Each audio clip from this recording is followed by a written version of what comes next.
আমার বন্ধুরা আমার, এই ভারতবর্ষের বিখ্যাত একজন ওলি ছিলেন, এই ভারতবর্ষের বিখ্যাত একজন সম্রাট ছিলেন, এই ভারতবর্ষের বিখ্যাত একজন কি ছিলেন?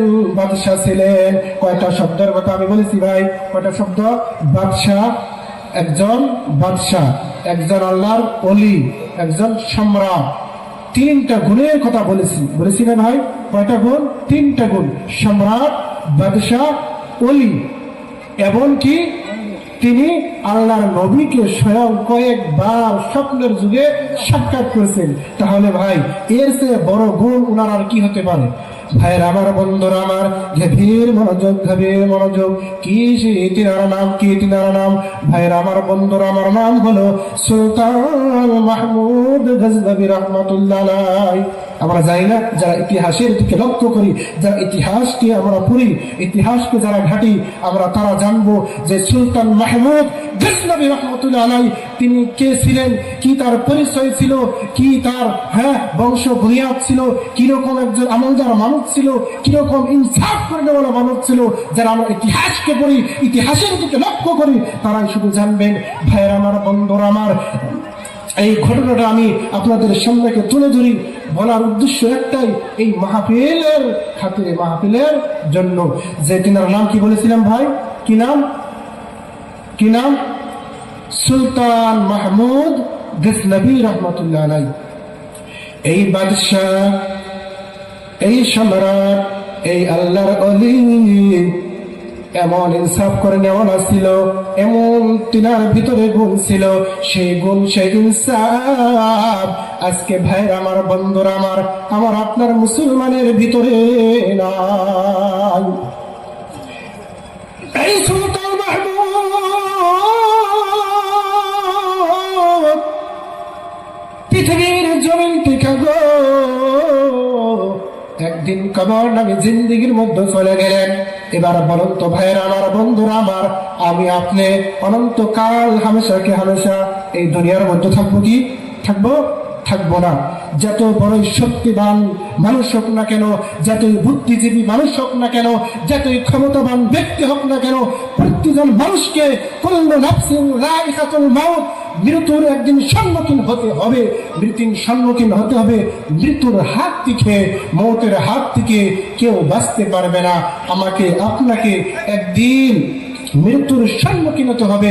এই বাদশাহ একদিন কি করলেন? মৃত্যু মুখে পতিত হয়ে গেলেন, অর্থাৎ তিনার হায়াতটা শেষ হয়ে গেল। মালাকুল মউত এসে এই সুলতান মাহমুদ গজনবী রহমাতুল্লাহ আলাইহির জানটা কবজ করে নিয়ে গেল। হঠাৎ করে কয়েকদিন পর এই সুলতান মাহমুদ কবরের মধ্যে থাকতেছেন, কবরের মধ্যে তিনারা জিন্দেগিটা কাটিয়ে যাচ্ছেন। এই সুলতান মাহমুদ বড় একজন মানুষকে মহব্বত করতেন, পৃথিবীর জমিনে বড় ভালোবাসতেন। যেমন আমি আপনাকে, আমার আপনার মহব্বতের মানুষ দুনিয়ার মধ্যে থাকে। এই মহব্বতের মানুষ সুলতান মাহমুদ দুনিয়ার মধ্যে দিয়ে কবর নামে জিন্দেগির মধ্যে চলে গেল। এবার মহব্বতের মানুষ আমার আপনার কাছ থেকে যখন দুনিয়ার থেকে বিদায় নেয়, কবরের মধ্যে যায়, দেখবেন ভাই রাত্রে যখন আমি বিছানার মধ্যে শয়ন করে, দেখবেন ওই মহব্বতের মানুষের সাথে খ্বাবের মধ্যে দিদার হয়ে যায়, খ্বাবের মধ্যে সাক্ষাৎ হয়ে যায়। বলেন ঠিক কিনা? এবার আল্লাহর ওলি সুলতান মাহমুদ কবর নামে জিন্দেগির মধ্যে চলে গেল। ওই সেই মহব্বতের মানুষ সুলতান মাহমুদের সাথে সাক্ষাৎ হয়ে গেল রাত্রি খ্বাবের মধ্যে। এবার জিনার সাথে খ্বাবের মধ্যে সাক্ষাৎ হয়ে গেল তিনার মহব্বতের মানুষ সুলতান মাহমুদ গজনবী রহমাতুল্লাহ আলাইহির। এবার তিনার মহব্বতের মানুষ সুলতান মাহমুদ তিনি তো দুনিয়ায় নাই, কবরের মধ্যে চলে গেছেন। এবার তিনার মহব্বতের মানুষ বাদশাকে জিজ্ঞাসা করলেন, কি জিজ্ঞাসা করলেন? যে ও বাদশাহ, ও সম্রাট, আপনি তো পৃথিবীর জমিনের মধ্যে, আমলের মধ্যে, হুকুমের মধ্যে, ইনসাফের মধ্যে কোনো দিকে কোনো কমি নাই। ও বাদশাহ, আপনি আজকে কবর নামের জিন্দগির মধ্যে চলে গেছেন। ও বাদশাহ, আমি আপনাকে একটা প্রশ্ন করতে চাই, একটা কথা জানতে চাই, বড় আমার ইচ্ছা করছে। সুলতান মাহমুদ বলতেছেন ওই মুহাব্বতের মানুষকে, ও ভাই বলো বলো, তুমি কি কথা আমার কাছ থেকে জানতে চাও? কি তোমার সেই প্রশ্ন দিলের মধ্যে জাগছে? ও আমার মুহাব্বতের মানুষ, ও আমার ভাই, তুমি বলো বলো। এবার কি বলতেছেন ভাই শুনুন, গভীর মনোযোগ দিয়ে শুনবেন, ধীরে কানটা লাগিয়ে শুনবেন। সুলতান মাহমুদকে যিনি খ্বাব দেখলেন তিনি প্রশ্ন করলেন, ও বাদশাহ সুলতান, আপনি তো কবর নামে জিন্দগির মধ্যে চলে গেছেন। ও বাদশাহ, বলো বলো বলো বলো বলো বলো, যে প্রত্যেকজন মানুষকে তো একদিন কবরের মধ্যে যেতে হবে। যে আল্লাহ পাক তোমাকে কবরের মধ্যে কি মামলা করেছে, যে কবরের মধ্যে প্রশ্ন করে, যে কবরের মধ্যে জিজ্ঞাসাবাদ করে, ও সুলতান মাহমুদ বলো বলো বলো বলো, আল্লাহ তোমার সাথে কবরের মধ্যে কি মামলা করছে? কে বললেন এই কথাটা? যে তিনার মহাব্বতের মানুষ যিনি পৃথিবীর জমিনে আছেন, সুলতান তো কবরের মধ্যে চলে গেছেন। তিনি জিজ্ঞাসা করলেন, বলো বলো বলো বলো, আল্লাহ তোমার সাথে কি এরকম মামলা করেছে? আল্লাহ তোমার সাথে কিরকম মামলা করছে? সুলতান মাহমুদ কি বলতেছে ভাই শুনুন, গভীর মনোযোগ দিয়ে শুনুন, দিনের কানটা লাগে শুনুন। সুলতান মাহমুদ বলেন, ও আমার ভাই, ও আমার মহাব্বতের মানুষ, আমি যখন কবরের মধ্যে আসি, আল্লাহ পাক যখন আমাকে আপনাকে যখন জিজ্ঞাসা করবে ভাই, সেই দিন আমাকে আপনাকে একটা একটা করে যে প্রশ্নের উত্তর দিতে হবে। সুলতান মাহমুদ বলতেছে যে আমাকে যখন আল্লাহ পাক জিজ্ঞাসা করে আমল সম্পর্কে, আল্লাহ পাক যখন আমাকে এক এক আমল সম্পর্কে জিজ্ঞাসা করে, আমি সুলতান গো আমার জীবনের যত আমল আছে সমস্ত আমল আল্লাহর কাছে হাজির করে দিলাম। কি বলতেছে সুলতান মাহমুদ? বলতেছে আমার জীবনের নামাজ, আমার জীবনের হজ, আমার জীবনের যত আমল আছে, আমার জীবনের যত নফল ইবাদত আছে, আমার জীবনের যত কোরআন তেলাওয়াত আছে, প্রতিটা আমল আমি সুলতান কবরের মধ্যে আল্লাহর সামনে হাজির করে দিলাম, আল্লাহর সামনে উপস্থিত করে দিলাম। আল্লাহ আমাকে বলতেছে, সুলতান রে, এগুলো আমলকে আমি পছন্দ করি নাই। ও সুলতান রে, তোর এইগুলো আমলের মধ্যে ভুল আছে।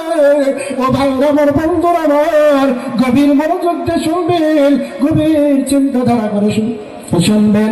আল্লাহ পাক আমাকে আপনাকে কবরের মধ্যে যখন জিজ্ঞাসা করবে ভাই, আপনি চাপতে আপনি যতই আমলদার হই না কেন, যতই মুত্তাকি হই না কেন, যতই পরহেজগার হই না কেন গো, যতই মুমিন হই না কেন, যতই ইমানদার হই না কেন গো, কবরের মধ্যে আল্লাহ পাক যখন আমাকে আপনাকে জিজ্ঞাসা করবে আমল সম্পর্কে, আল্লাহ যদি বলে গো আমার বান্দা শোন, তার জীবনের যত আমল আছে একটাও আমি পছন্দ করি নাই। বলেন তো ভাইয়ের আমার, বন্ধুরা আমার, আপনি আল্লাহর সামনে কি কোনো কিছু জবাব দিতে পারবো না? আল্লাহ যদি কয় পছন্দ করি নাই। তুমি মুফতি হয়েছো, তুমি আলিম হয়েছো, হ্যাঁ, তুমি একজন দাওয়াত দেনেওয়ালা, তাবলীগের মেহনত করেনেওয়ালা হয়েছো, হ্যাঁ, তোমার এই সমস্ত মেহনতকে আমি একটাও পছন্দ করি নাই, এগুলোর মধ্যে ভুল আছে। ভাইয়ের আমার, বন্ধুরা আমার, ওই সময় আল্লাহর সামনে কোনো কথা বলতে পারবো না, কোনো জবাব দিতে পারবো না। এবার সুলতান মাহমুদ যখন বললেন আমার জীবনে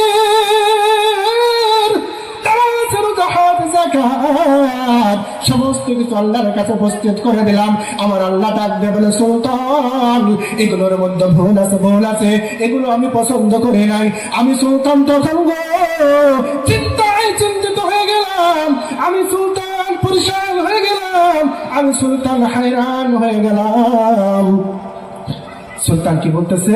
আমি পরিশান হয়ে গেলাম, চিন্তায় চিন্তিত হয়ে গেলাম। এত বড় বাদশাহ, এত বড় সম্রাট, এত বড় এক বুজুর্গ আল্লাহর ওলি, আমলের মধ্যে কোনো কমি নাই। এই মানুষকে আল্লাহ বললেন যে তোমার আমলের মধ্যে ভুল আছে। চিন্তার কথা না ভাই, চিন্তার কথা। এবার সুলতান মাহমুদ বললেন, আমি চিন্তায় চিন্তিত হয়ে গেলাম, আমি পরেশান হয়ে গেলাম, আমি হায়রান হয়ে গেলাম, আমার শরীর দিয়ে ঘাম বাইরে হতে লাগলো। এমন সময় আমার আল্লাহ ডাক দিয়ে বলে, ও সুলতান, চিন্তার কোনো ব্যাপার নাই, চিন্তার কোনো ব্যাপার নাই, চিন্তার কোনো ব্যাপার নাই।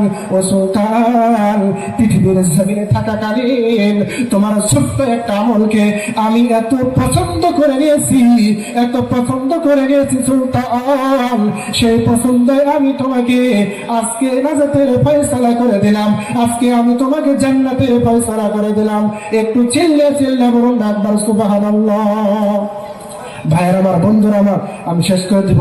আমার প্রিয় মানুষ, ভালোবাসার মানুষ, তিনি এসেছেন। তবে একটু কথা, দুইটা কথা শেষ করে দেব। যে সুলতানের কোন আমলকে আল্লাহ ভালোবাসলেন, কোন আমলকে পছন্দ করে তেনাকে জান্নাতের সার্টিফিকেট দিয়ে দিলেন, জান্নাতের ফয়সালা দিয়ে দিলেন, নাজাতের ফয়সালা দিয়ে দিলেন, এই কথাটাই বলে আমি শেষ করে দেব।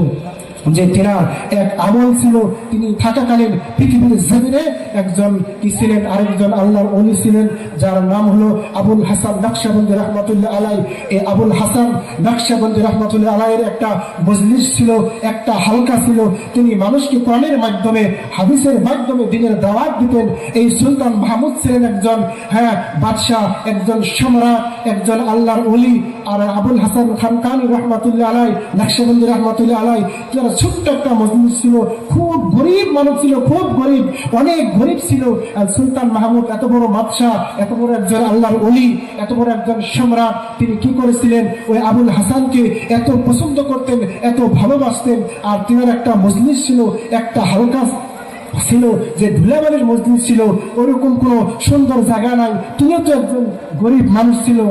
ওই আল্লাহর ওলি সম্রাট সুলতান মাহমুদ তিনাকে মহব্বত করতেন, এবং তিনার যে হালকা ছিল, মজলিস ছিল, ওই মজলিসে সবসময় তিনি আসতেন, বসতেন। ওই বসার কারণে, তিনার সাথে মহব্বত করার কারণে, তিনার হালকায় আসার কারণে আল্লাহ পাক তিনাকে এত পছন্দ করতেন, এত পছন্দ করতেন। অর্থাৎ এত বড় দামি মানুষ, এত বড় দামি মানুষ, একজন গরিব আল্লাহর ওলি বুজুর্গ তিনাকে মহব্বত করতেন। তিনারা মজলিস হালকা ধুলাবালির মধ্যে বসতেন। এই যে খাতিরে আল্লাহ পাক তিনাকে কি করছেন, মাফ করছেন, জান্নাতের ফয়সালা করছেন, আল্লাহ পাক তাকে ভালোবাসছেন। তো আমি এতটুকু বলে আমি আমার আলোচনা শেষ করে দিলাম। আমি একজন গুনাহগার মানুষ, সকলে দোয়া করবেন। স্টেজের মধ্যে ওলামা হযরত এসে পড়েছেন, তা আমি সকলের কাছে দোয়া চাই, সকলে দোয়া করবেন। আল্লাহ পাক যেন দীর্ঘদিন খেদমতের মধ্যে কবুল করে নেয়। আমি আপনাদের জন্য দোয়া করি, আল্লাহ পাক যেন আপনাদেরকে মৌতের সময় কালেমা শাহাদাত বরণ করে পৃথিবীর জমিন থেকে বিদায় করে। ওয়া আখিরু দাওয়ানা, তো এই পর্যন্ত বলে আমি শেষ করে দিলাম। ওমা আলাইনা ইল্লাল